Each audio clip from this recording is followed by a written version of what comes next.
Awesome.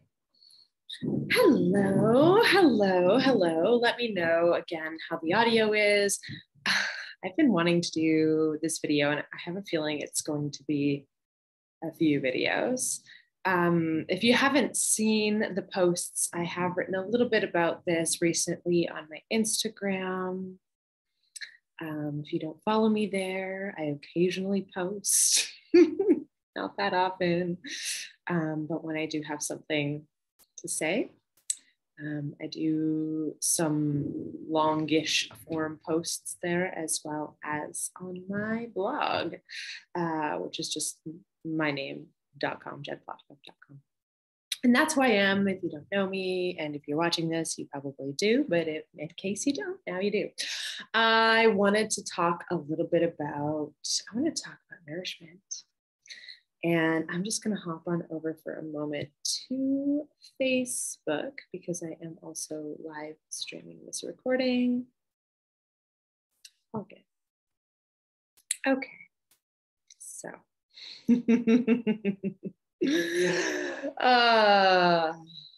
Where do we begin?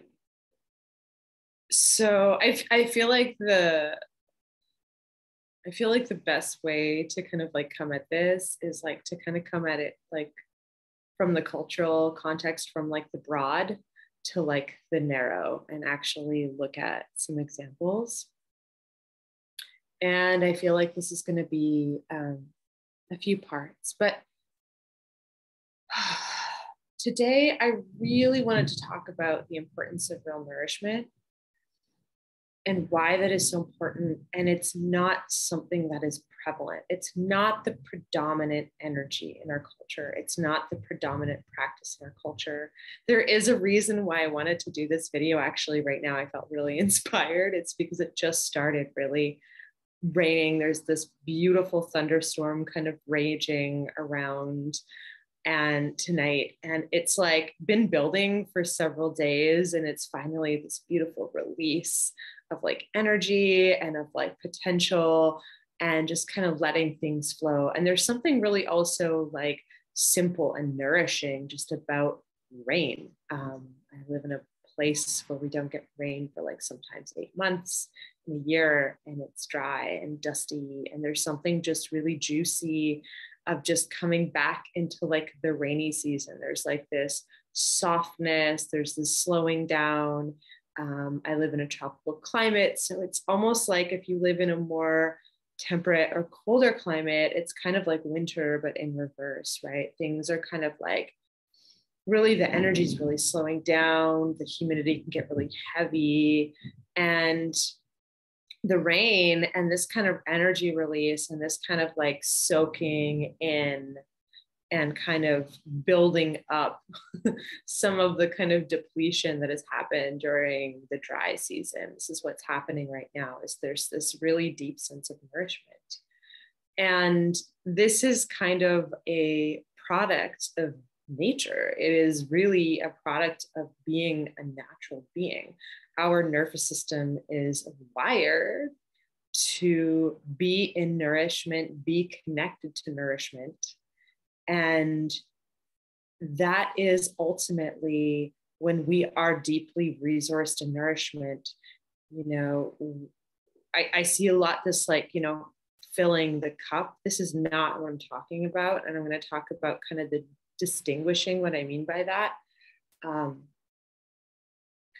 When we connect to our essence, we connect to our life force energy, we connect to the ocean. We are the ocean in essence. When we actually can connect with that on a biological level, on a cellular level, and the path to that, the path that I explore to that, which I think really, in my experience, is like the most direct path, is through the body, because the body, we're animals, right? We are nature. So by connecting and really accepting our own biology and our own nature, we're also accepting all of the gifts of nourishment that is there for us all the time. So I want to talk a little bit about let's talk a little bit about what we think nourishment is, but it's not. So I'm going to talk a little bit about, and I wrote about this maybe a couple of weeks ago on Instagram about, there's the obvious like diet culture, but I want to talk about something a little bit more ubiquitous within the wellness community. And that is the culture. And it's not just within the wellness community. This is we do this in a lot of different ways. We as a society kind of have this very interesting relationship with restriction and restraint and constraint and control, trying to control our nature. And because it's nature, we can't override it.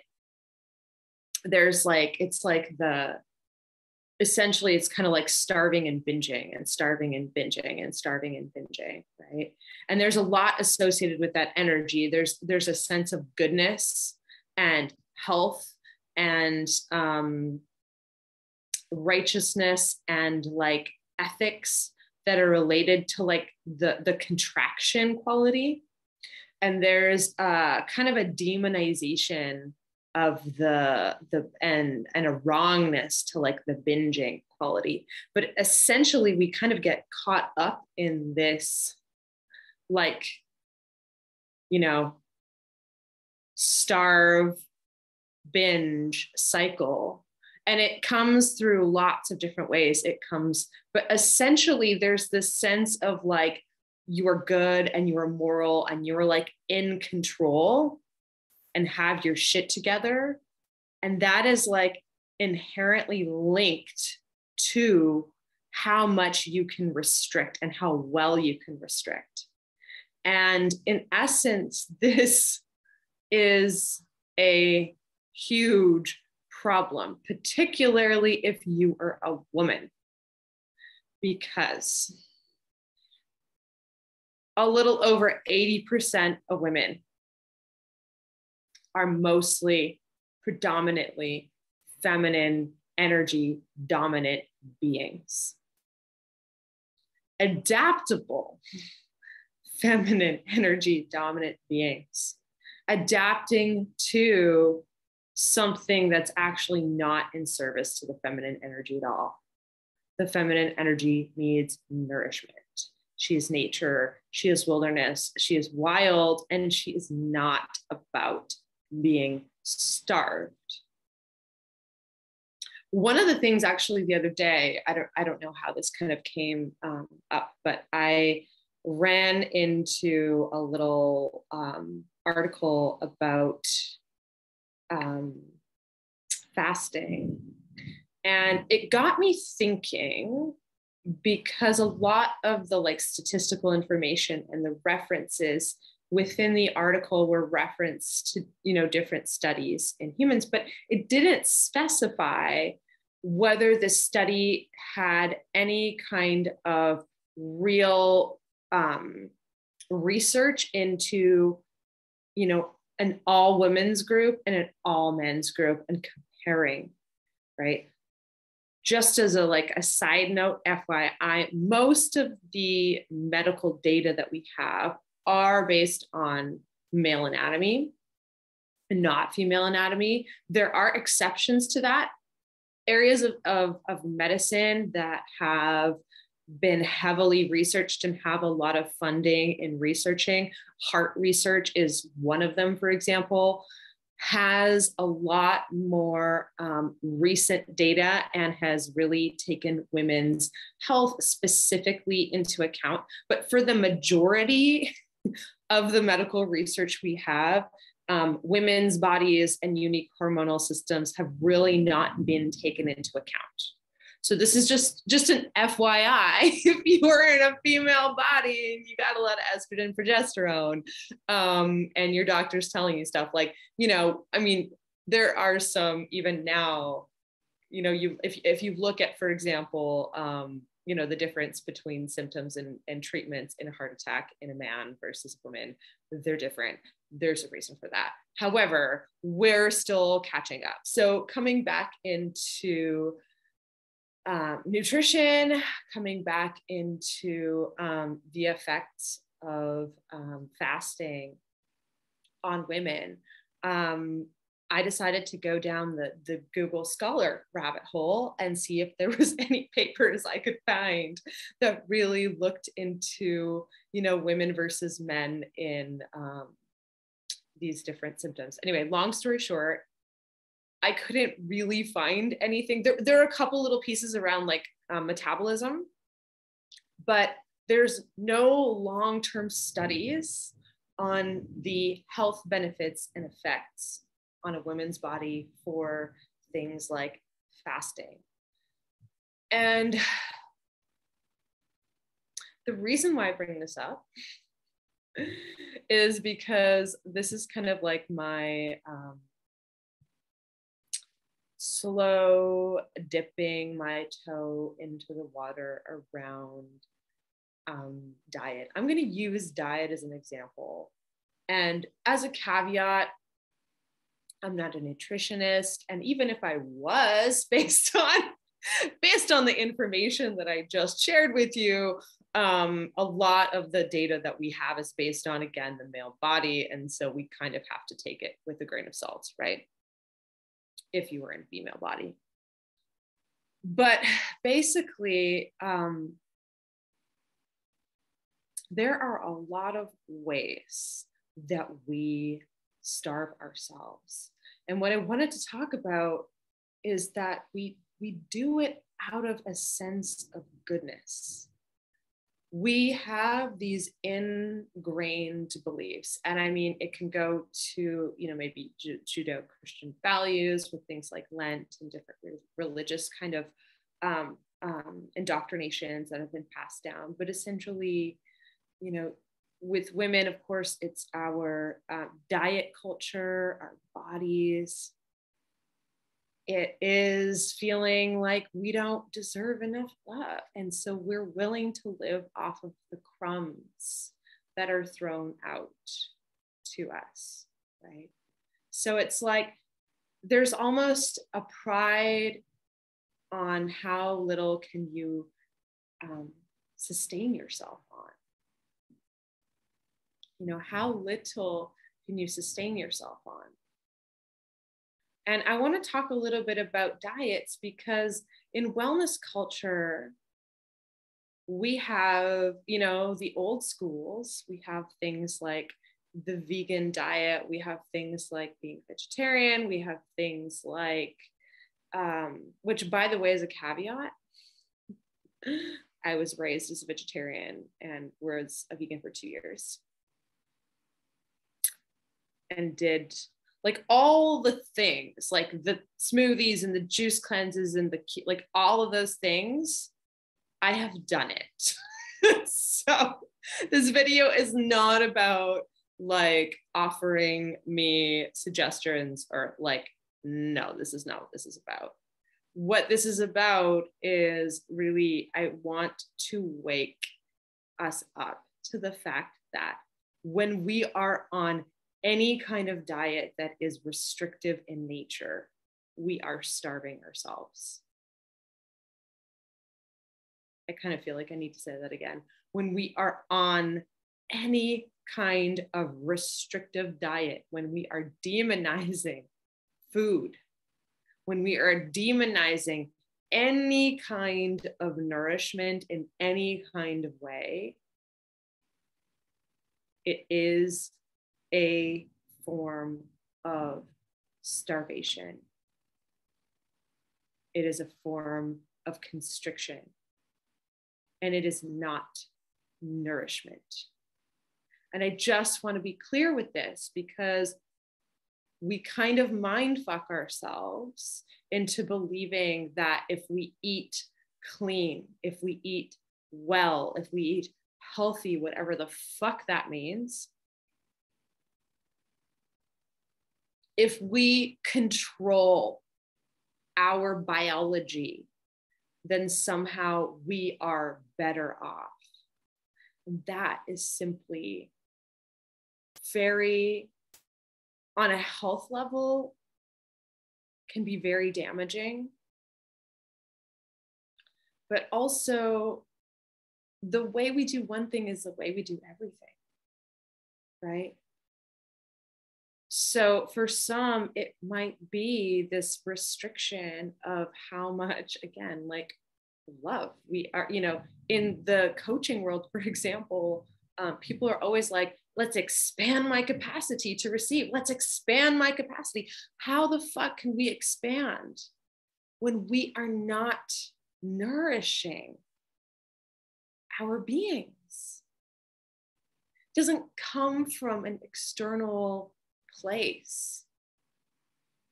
And one of the reasons why restrictive dieting, and I'm talking about diet because it's just a really simple and clear example. There are so many different ways that we are in this place. I talk about this too, I think, in something that I wrote at some point, where, abundance and lack are actually two sides of the same coin, right? So this is a Brene Brown quote when she talks about this idea of enough. And nourishment is actually the embodiment of enough. It is the embodiment of being in a state of enough so that there isn't the state of like craving. And I'm not talking about like food cravings being bad, but I'm talking about like wanting anything, any little shiny thing that comes into your feed, like that, like, ooh, right? Like not like kind of like triggering our nervous system that kind of like pours us into the consumeristic cycle, right? And maybe, in the wellness space, you're not consuming like Louis Vuitton, but you're probably consuming like maybe like supplements or like this or that or the other thing, right? Maybe it's like consuming information. And we're consuming and we're consuming and we're consuming, but we're not ever reaching a state of satiation. Is that even a word? I don't know. You guys know what I'm talking about. Being satiated.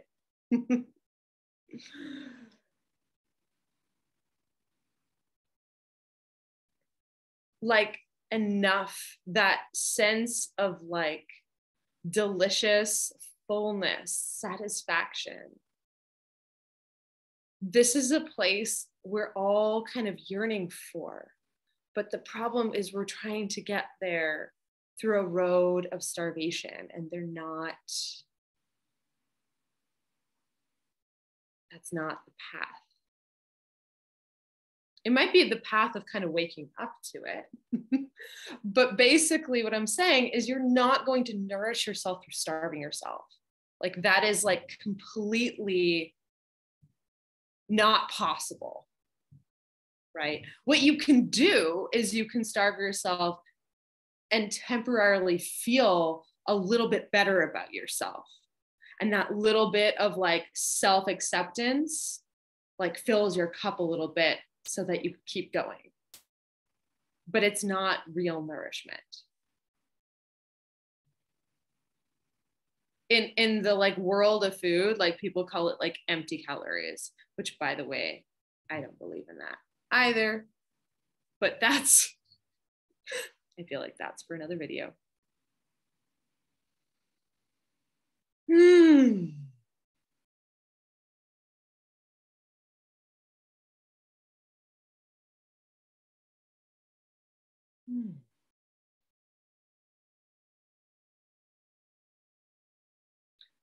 What are some telltale signs that we are in a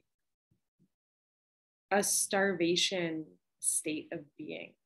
And by the way, our nervous system is pretty used to this because we live in a culture that kind of sets us up, right? We live in a culture that sets us up in many different ways.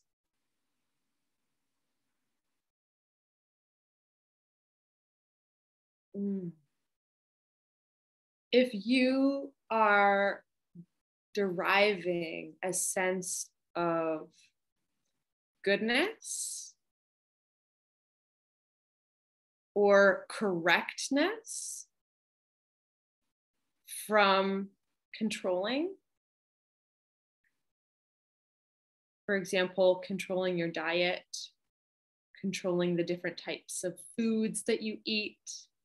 If there are certain foods that are unhealthy or bad, and certain foods that are healthy or better or good, this is like a red flag. This is a red flag, right? Whenever we kind of go into a state of like, oh, I shouldn't put that in my body. I'm not saying our bodies are not sacred. I'm saying our bodies are very sacred. And I'm saying they're giving us information constantly and in starvation mode rather than honoring our nature. We're trying to use mind control and manipulation and judgment to override our very nature. That's really what's happening with this cycle.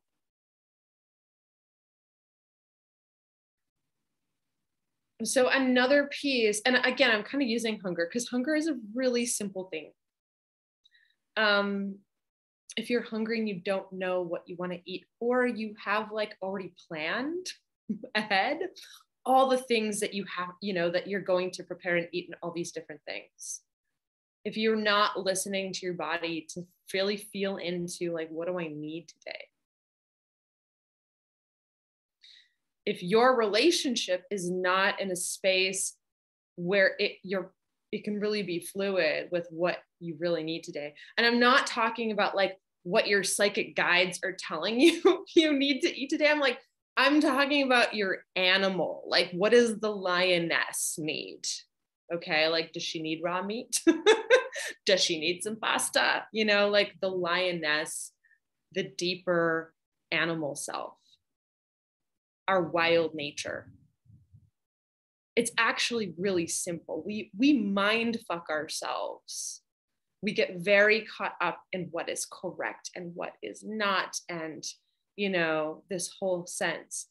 If there's a story around what you're putting in your body, that's a red flag. And I'm talking about anything, any kind of like absolute, you know, I'll use another example. So, because by the way, all of this stuff I used to do, all of it. I didn't wear sunscreen for like most of my life because I believed that it was like carcinogenic and it was going to kill me. I have been surfing for almost 9 years in a tropical climate. I'm super white and have a lot of sun damage. And you can sure as hell know that I wear sunscreen every single day, all day. If I'm inside or outside, I have like hardcore surf sunscreen. I have like regular, you know, and it's all SPF plus, like 50 plus. And it's chemical sunscreen and it's mineral sunscreen and it's whatever the fuck works. Sunscreen doesn't burn my skin. It feels good. You know, and so I had to adapt, right? Because the sun also is carcinogenic. So that like absolutist kind of thinking of like being pure, like for me, it was a lot of like being pure, right? So for 2 years, I was vegan. I didn't eat any sugar or any like refined foods. And I basically lived off of like salad and like veggie meat and like popcorn. Like that's basically what my diet subsisted on. And a lot of Nutritional Yeast, with, by the way, I still love Nutritional Yeast. I even hunted it down. I freaking love the stuff. It's just delicious. That and butter on salad, just saying, so yummy. But I had a sense of, you know, at the same time, I was practicing Ashtanga yoga in like a really, really hardcore way. And there was very much a sense of needing to be pure, because at an essence in my soul, I felt like I was dirty. I felt like there was something wrong with me, like I was wrong. And so to correct that, I had to eat right, and I had to exercise, and I had to do my yoga practice and my meditation practice. I had to do that every single day. And if I didn't do it, I was off. It was really, really bad. Like I could miss one day, but I couldn't miss one, it was obsessive. On the outside, it didn't look obsessive. To anyone else, friends and family, it didn't look obsessive, but it was a compulsion so that I could feel okay with myself. It was a fear of being fat because as a child, I had been teased for my weight every single day of my life growing up. Since I was probably 4 years old, 5 years old, I was bullied heavily for my body, which, by the way, I was never overweight. I was just different somehow. And so therefore my peers had to find something to tease me for. And that was my way, as a teenager at 15, 16, to, control something. And then everyone, of course, I, was living off of salad. I was starving myself. Let's be clear. Eating this pure diet. And I was getting complimented for it. I was being told like how healthy I was. And so I was rewarded, like many of us are. Many of us are rewarded for our sense of control and self-control and our willpower, right? When really what's happening is we're dishonoring our animal being. Body, we are animals. And so that shit doesn't work long term because we're actually working against. That's what willpower is. It's basically will over. It's trying to manage the feminine, which is life force energy. It's basically we are stifling our life force energy. And we're starving our life force energy. And maybe we can live like that for a while, but there comes a point, and for me, it would be several points, but they're breaking points when the body literally says enough. And a lot of times this is where people kind of get in this like cycle of like binge, right? Because the body says enough. And so we need to nourish, but we're so used to starving that we go in the opposite extreme. And then there's like the guilt and the shame and the like pulling back. And so we kind of like yo-yo. That's why it's called yo-yo dieting, by the way, but of course, but it's not even just yo-yo dieting. It's about yo-yoing our relationship with our animal.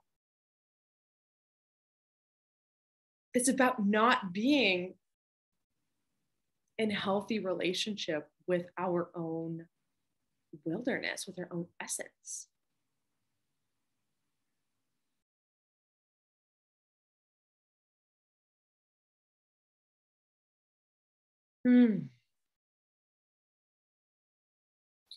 So anytime there's this kind of sense of, binging, it could be lots of things. It could be Netflix. It could be the like starve, it could be with media. It could be with shopping and spending money. It's very pervasive in our finances. It is a huge reflection of our money and our finances, right? It's because it's our body. Our body is like where everything starts. Our body is our relationship. The more we are embodied, the more we are connected to the be here now presence of the reality of the three-dimensional space. And in the spiritual world, we often like to ignore the 3D because it's kind of inconvenient, but guess what? It's why we're here.